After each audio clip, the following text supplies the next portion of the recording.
La Belgique se relance dans cette Euro grâce à sa victoire magnifique face à la Roumanie. On l'attendait après cette contre-performance face à la Slovaquie. Maintenant, il reste une dernière étape avant les huitièmes de finale et assurer justement cette première place ou cette deuxième. On en parlera justement.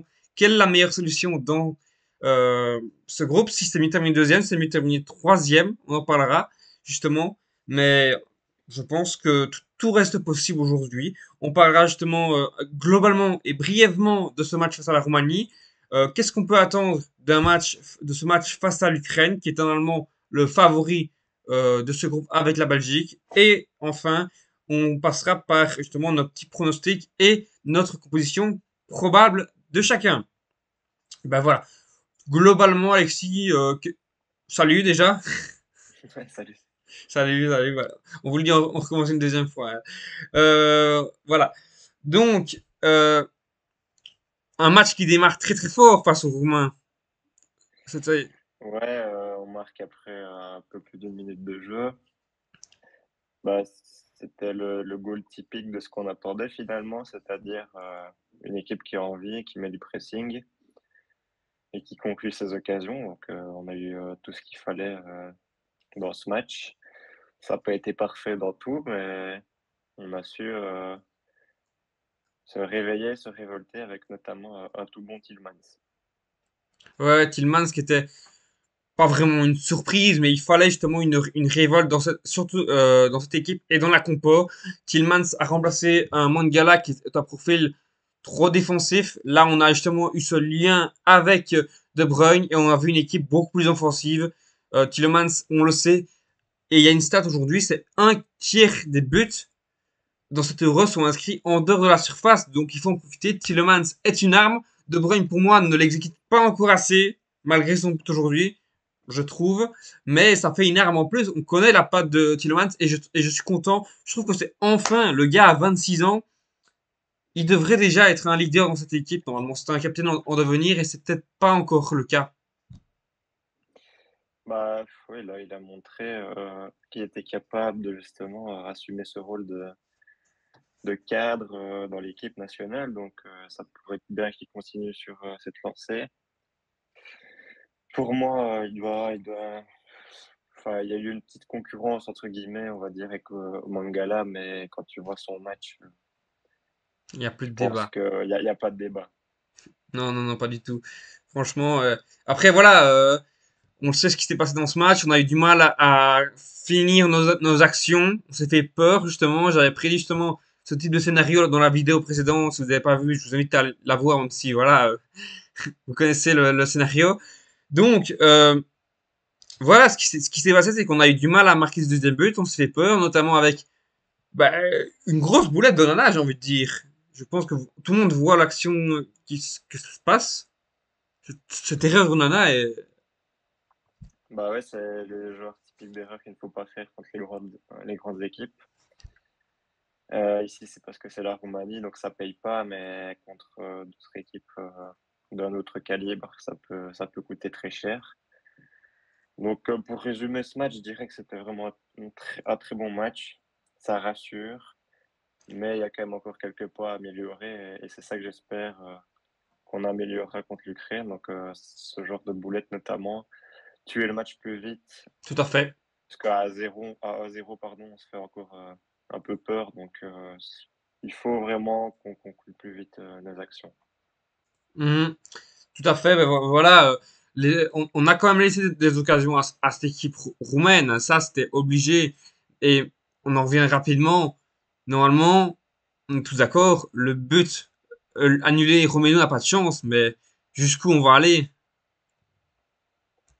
Ouais, on sait pas pourquoi on a annulé ça encore. Mais bon, faut plus chercher à comprendre. Dans cet euro, il y a des décisions un peu bizarres, je trouve, niveau arbitrage, donc ça casse un peu le foot. On est tout à fait d'accord. Donc maintenant, on va s'attarder justement sur l'adversaire qui nous intéresse le plus dans cette vidéo, c'est l'Ukraine pour ce troisième match. Alors, l'Ukraine, on va justement voir un peu les buts qu'ils ont pu mettre dans cette rencontre. On va s'intéresser aux buts ukrainiens avec justement une contre-attaque rapide. Modric qui essaie de lancer dans la profondeur, mais je trouve pas dans le bon tempo Dovbyk. Dovbyk qui va temporiser justement, aller chercher prendre la température. Zinchenko et Zinchenko en retrait pour Shaparenko qui marque un but un peu à la Romelu Lukaku qu'il a marqué contre justement la Slovaquie et égalise dans cette rencontre. Et je trouve que sur cette action, on peut vraiment voir que j'ai Pardon. pas l'image là justement, mais sur le but encaissé par les Ukrainiens, c'est encore une fois une rentrée en touche, comme les Slovaques ont mis face à la Belgique. Mais Zinchenko, on voit que défensivement, c'est pas l'assurance touriste, mais offensivement, ça va être dangereux justement. C'est quelqu'un qui défensivement n'est pas là, est très mauvais, même avec Arsenal, c'est pas très top, mais offensivement, c'est quelqu'un de très bon et un peu l'opposé de théâtre, quoi, j'ai l'impression. Bah, faudra peut-être le laisser venir, hein. Je pense que si on peut jouer la contre-attaque, et être efficace comme ça, faut le faire. Je pense que les Ukrainiens sont plus rapides que les Roumains, en contre. Donc, avoir autant la possession, je sais pas si c'est une bonne chose contre ce type d'équipe. Ouais, surtout que nous, globalement, aujourd'hui, on prend un point, on est d'office qualifié, parce qu'aujourd'hui, avec le match Slovaquie-Roumanie, avec un point, tu seras d'office qualifié dans les deux premiers. Ce qui n'est pas le cas justement de l'Ukraine, qui elle, avec -2, est obligée de sortir par rapport à la Belgique aujourd'hui. Tu vois? Ouais, mais justement, tu parles du classement, bah, je pense qu'on a quand même intérêt à être premier au vu du tableau final qui se dessine. Oui, tout à fait. Maintenant, voilà, ça dépend de nous, on a quand même notre sort entre nos mains. Ça dépend aussi de l'autre match, évidemment, mais pour moi, contre l'Ukraine, faut partir avec la même envie que le match contre la Roumanie, en étant méfiant et en essayant de marquer toutes nos occasions. Tout à fait, tout à fait. Je vais te partager justement le tableau de la phase finale que tu parlais. Le tableau qui se dégage justement avec une partie euh, plus élevée justement qui peut faire très très peur. Mais une autre qui semble plus abordable et elle sera plus abordable si la Belgique termine première du groupe. Et Donc, si la France termine deuxième de si son la France groupe? termine deuxième, évidemment, donc voilà, on peut voir l'Allemagne qui pourrait rencontrer l'Espagne en quart de finale. On voit le Portugal dans cette partie-là, et pour l'instant, dans l'autre partie, il y a que la Suisse. Donc la France, si elle termine deuxième, elle est dans le groupe D, donc elle serait contre le deuxième de notre groupe.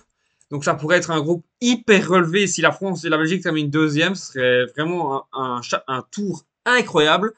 Mais du coup, si la France termine deuxième et que nous premiers, ça ouvre des portes. Euh, Parce que, ouais, il y aurait pas de. Si, il y aurait le Portugal. Il y aurait le Portugal. Si. Attends. Non, non, non, ce serait les Pays-Bas. Ah ouais, ok. Il y aurait pas le Portugal. Ce serait les Pays-Bas en quart alors. Ouais, potentiellement. Ok, Si les ok. Pays-Bas terminent premier, mais Après, je pense que la France va marquer beaucoup contre la Pologne. Donc, ouais, mais il y a ouais, c'est ça, parce que il y en a qui ont émis, ouais, la France gagnera d'office contre la Pologne qui n'a plus rien à jouer, tandis que, bah, voilà, on sait pas ce qui peut se passer à Pologne. Mais j'espère vraiment, je trouve que c'est quand même meilleur cette équipe autrichienne, mais je pense que les Pays-Bas vont le faire. Je l'espère en tout cas, parce que ouais, je veux pas voir la franchement, France. je préférerais avoir les Pays-Bas en quart, si possible, que la France. Donc, après, Mhm. bon, on n'est pas encore qualifié, il faut pas trop parler. Non, non, pas Mais je du tout. pense qu'il faut essayer de finir premier de ce groupe, quoi qu'il arrive. Ouais. Donc, si on retourne justement sur nos adversaires ukrainiens, donc on a pu le voir cette action. Moi, je sais pas ce qui te choque le plus, mais je le partagerai à l'image. Mais je trouve que Mudryk a quand même beaucoup de chance cette action quand on voit la passe qu'il fait. Et c'est pas la seule passe du match qu'il fait où il n'est pas dans le bon rythme. C'est censé être le leader d'attaque de cette équipe. Et à chaque fois, il n'a pas le bon tempo, le bon rythme pour cette passe. Donc, tu vois, moi, franchement, Mudryk, ça me fait pas peur, tu vois. Ouais, mais il faut quand même se méfier. Oui, c'est quelqu'un de rapide et tout Ils vont ça. avoir envie, on sait leur situation, les Ukrainiens, donc je pense qu'il faut quand même se méfier de cette équipe. Ça reste pour moi la meilleure du groupe, hormis nous évidemment, mais Oui, tout à voilà, fait. je pense qu'il faut quand même se méfier. Ils ont peut-être tout intérêt à gagner, donc ils vont attaquer, c'est sûr. Ouais. Et justement, on peut Mais voir. ça va laisser des espaces pour la Belgique, donc ça va être très intéressant. Ouais, ouais, tout à fait. Ben, on va vite voir le deuxième but ukrainien face à cette équipe slovaque avec une occasion justement encore une fois, il me semble que c'est Chaparenko qui a le ballon, ça part directement et hop, on est parti directement vers l'avant. On part directement vers l'avant avec Chaparenko qui lance en profondeur Yaremchuk qui finit l'action. Ça fait 1-2. Voilà, il cherche également la profondeur, mais je trouve qu'il n'y a pas non plus un grand football qui est déployé par cette équipe non plus, hein, alors qu'il y a du talent. Non, mais on a vu contre la Roumanie, elles se sont fait manger dans tous les compartiments du jeu. Donc, je pense que si on est sérieux, appliqué, et qu'on a la même envie que face à la Roumanie, ça ne devrait pas trop poser problème, mais il faut quand même se méfier des Ukrainiens qui n'ont plus rien à perdre. Oui, justement. Et un choix qui a été très surprenant. Lounine qui dégage dès le premier match, alors qu'il est quand même gardien titulaire du Real, quoi, même s'il fait deux boulettes, tu vois. Moi, j'ai trouvé Ouais, ça. c'est un choix fort et c'est un choix qui peut influencer un match parce que Troubin a été très bon contre la Slovaquie. Donc en vrai, voilà, on va se retrouver face à un Keper en confiance. Et alors que notre attaquant Euh, n'est pas en confiance. bah, dans un sens, le fait que Lukaku ait eu 3 buts annulés, c'est pas mal pour Robert parce il aura vraiment envie de marquer enfin son premier but de cet Euro enfin validé. Donc Mhm. il faut le voir du bon côté. Ou peut-être que le meilleur buteur de cet Euro va encore marquer, justement, les CSC. Si c'est pas contre nous, ça va, mais c'est vrai que c'est surprenant. 6 buts hein, déjà, franchement. Je pense que c'était 8 à la Lyon 2018. Moi, bah là, ils vont encore en avoir, c'est sûr. Ouais, ouais, ouais, on est à peine qu'au premier tour, donc plus les matchs vont aller, plus ça va s'intensifier. On sait jamais. Moi, je miserais entre 10 et 15, mais voilà, Peut-être pas non plus, mais on allez, verra. 8, 9. On verra, on verra. Du coup, bah, la vidéo sera peut-être un peu plus courte, mais je pense qu'on peut parler déjà des compos. Ouais, je crois qu'il n'y a pas grand-chose à dire. La grosse vidéo, à mon avis, ce sera résumé du premier tour. Oui, c'est ça, hein, franchement, ça peut être sympa, évidemment. Donc, je vais déjà te partager mon écran avec cette équipe justement. Ben voilà, on a, comme tu peux le voir, la composition qui a été alignée face à cette équipe roumaine, avec évidemment Luke Bacchio qui ne sera pas là. Par qui le remplacer? Ben, je pense que dans la logique de Tedesco, je pense que ça devrait être Trossard. Même si moi j'aimerais, franchement, moi j'aimerais bien voir la même équipe, mais mettre Bakayoko. J'en ai parlé suffisamment dans la précédente vidéo. Je pense que Bakayoko, sur 60 minutes, peut mettre le feu. Et c'est pas un match qu'il faut prendre à la rigolade, marquer le plus de buts possible pour assurer cette place. Parce que les Roumains, s'ils l'emportent, je pense que il reste devant nous. Ça dépendra du nombre de buts qu'on met, évidemment. Mais sauf, est-ce que si on gagne, mais que la Slovaquie gagne, est-ce que c'est pas la Slovaquie qui passe devant nous parce que elle nous a battus, justement? Je sais pas. C'est très compliqué le système, je t'avoue. Il Donc, y a des je pense moments où, qu'il faut juste gagner. il y a des moments où c'est la meilleure attaque, il y a des moments où c'est confrontation directe. Je m'y perds, moi, franchement, je m'y perds parce que il y a des Ouais, je classements, m'y perds un peu. il y a des classements que tu vois la Belgique première, des classements que tu vois la Belgique deuxième. Donc, je comprends pas non plus tout le temps, leur système, mais bon. Voilà, moi, je trouve, voilà. Après, ce que je trouve dommage aussi, c'est que pour l'instant, un CDK n'a pas voix au chapitre, De Kuiper n'a pas voix au chapitre, alors que tu vois, Théâtre, alors je peux comprendre que de base, il faut le remettre en confiance, c'est l'avenir de l'équipe nationale et que tu as Vertonghen qui partira, enfin, à la retraite bientôt, mais De Kuiper, s'il te plaît, tu prends un joueur pour faire la rotation, à un moment donné, il faut l'assumer, il faut lui donner du temps de jeu. Ouais, je suis totalement d'accord avec toi. Mais non, tu es en forme, donc voilà. Peut-être pour le repasser vers la fin du match, ça peut être intéressant. Ouais, mais du coup, moi, je vois plus dans la logique de Tedesco, moi, je vois un Trossard remplacer Luke Bacchio. Voilà, je vais te laisser partager ton écran et nous parler un peu de ta composition. Ouais, est-ce que tu vois là? Non, pas encore. Voilà, c'est parfait. Ah non, Tu vois mon écran? non. Tu vois pas ma poche tactique? T'as partagé et ça s'est retiré, donc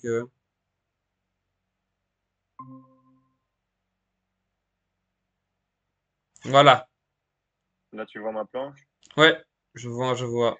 Ok, parfait. Donc là, bah, moi, je garde le même système, même système 3-4-3, et je mets de Ketelaar, qui, pour moi, mérite vraiment du temps de jeu et d'un peu grandir aussi dans cet Euro. Il a quand même gagné l'Europa League, c'est pas rien. Et je pense que sa complémentarité avec un De Bruyne, un Tielemans, il peut également tourner un peu autour de Romelu Lukaku, et avec même un Jérémy Doku finalement. Ça peut être intéressant. Je vais pas dire que c'est un peu un mini KDB, mais c'est un peu ça pour moi. Il peut vraiment, c'est un faux en fait. Donc, il peut vraiment créer pas mal d'occasions. Ça peut être intéressant dans une première mi-temps et après, Mhm. deuxième mi-temps, faire un système de ce style-là, quoi. Après, justement, avec les lacunes défensives de Zinchenko, tu penses pas qu'il faut mieux quelqu'un de plus rapide, de plus qui va le mettre en danger? Si, tu peux mettre un Bakayoko, mais moi, j'ai envie de donner la chance à De Ketelaar d'un peu montrer ce qu'il vaut dans cet Euro parce que je pense qu'il peut nous être utile. Et il est un peu sous-estimé par la presse, donc ça pourrait être intéressant, mais moi, comme tu le dis si bien, c'est qu'un Bakayoko, à Doku, ça peut être intéressant, mais Bakayoko, je ne l'ai pas trouvé exceptionnel depuis qu'il joue avec les Diables Rouges, donc voilà. Mais ça se discute, mais je pense que la compo, ça va rester globalement la même. J'aimerais bien voir aussi peut-être un peu plus à Loïs Openda, Ouais, c'est vrai. qui Je ce trouve serait quand ça, même intéressant qu'il marque un petit but, quoi. je trouve ça injuste qu'ils soient pas rentrés, même si Lukaku a besoin d'un but. Je trouve que si Lukaku marque un but, il reste un quart d'heure, tu gagnes 2-0. Fais sortir Lukaku. Et donne de la confiance à Openda. T'en auras besoin dans le tournoi. T'en auras besoin. Tu dois le faire tu dois lui donner sa chance. Trossard, je suis persuadé qu'il le mettra dans ma tête. Donc je pense que, après, pour moi, Trossard, même s'il va le mettre, peu avoir la prestation de Trossard, il sera le premier à sortir. Ça, je peux te le garantir, il sera le premier à sortir. À moins que peut-être on ait de la chance et que ce soit euh, on mène 2-0, il fait sortir Tielemans pour faire rentrer Mangala pour assurer plus défensivement. Mais aujourd'hui, moi, je trouve que voilà, ça reste globalement neutre, quoi. Ouais, bah écoute, on a beaucoup de possibilités en attaque, donc pour moi, il faut en profiter. Et c'est sûr que après, c'est compliqué en fait de mettre Lukaku et Openda ensemble, j'aimerais bien, mais sinon ça risque de déséquilibrer notre milieu de terrain qui justement était meilleur contre la Roumanie, donc il ne faut pas faire ça. Mais je vois pas pourquoi il n'ose pas sortir Romelu Lukaku. Voilà. Ouais, tout à fait. Et ben du coup, maintenant, on va finir par nos pronostics. Je te laisse la main, Alexis. Alors, je vais dire 3 pour la Belgique. Je pense qu'on va pas marquer tout de suite. On va marquer peut-être 1-0 à la mi-temps. Puis après, ça va dérouler parce que les Ukrainiens vont devoir attaquer, attaquer. Puis en fin de match, je nous vois un peu décélérer et encaisser un but vers la 80e. Donc 3-1 pour moi. Je vais dire enfin un but de Lukaku. Je vais dire un but de Doku aussi, ça serait bien qu'il marque. Et je vais dire un but allez, de Bruyne, de Capier. Ok, ça va. Bah écoute, moi je vois comme toi le même pronostic que j'ai dit au dernier match. Je vois 1-2 pour la Belgique. Parce que au niveau du truc, c'est vraiment c'est Ukraine-Belgique, pas Belgique-Ukraine. Donc 1-2 pour la Belgique. Moi je vois justement la Belgique là avoir moins de mal et plus du coup, genre je sais pas, moi je vois vraiment la Belgique comme face à la Roumanie, marquer le premier but, marquer le deuxième but coup sur coup. Je vois vraiment la Belgique, genre je sais pas moi, 30e minute, Lukaku marque enfin son but. 35e minute, ça m'étonnerait pas que Lukaku marque un doublé ou que ce soit De Bruyne, Tielemans, je sais pas. Mais ou même peut-être le premier but de Doku. Je pense vraiment que ça peut faire très très mal face à un Zinchenko, face à Delatiro, qui sont pas si bons que ça défensivement. Même s'il y a de la qualité, je pense vraiment que la Belgique peut mener très rapidement 2-0. Et puis, je vois vraiment après les Ukrainiens sortir dans la bataille, marquer un but, je sais pas moi, la 60e minute, qu'on souffre dans cette fin de match, mais qu'on a des contres, mais on ne réussit pas à tuer le match. Voilà, je vois un scénario pareil. Je pense que c'est plus rassurant que le dernier que j'ai pu dire. Après, voilà, on verra ce qui va se passer. En tout cas, on espère qu'une chose, c'est que la Belgique se qualifie, terminer première de ce groupe. Je pense que c'est la meilleure solution. Que, évidemment, c'est que les Français terminent deuxième de ce groupe. Pourquoi pas aussi, ça serait la cerise sur le gâteau. Et qu'on puisse définitivement croire en nos chances. La hype est de retour petit à petit. Elle n'est pas encore à 100% parce qu'on n'a pas encore marqué assez de buts pour pouvoir vraiment penser à ce qu'on peut faire quelque chose de grand dans ce euro.